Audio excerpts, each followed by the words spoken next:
Tonight, we're hearing from those in the St. Louis County judicial system about the massive impact Duluth Judge Sally Tarnowski left behind.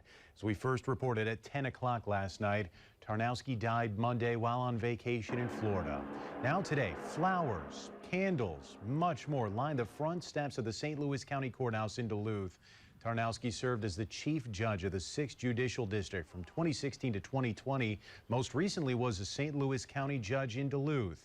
She's being remembered as a champion of justice, especially when it came to the mental health treatment court.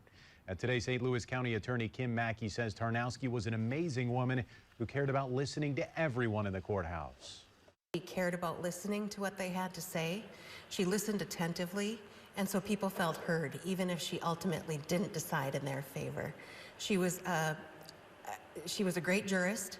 She ran a courtroom in a very commanding way, but she was kind and respectful for the people who were in her courtrooms.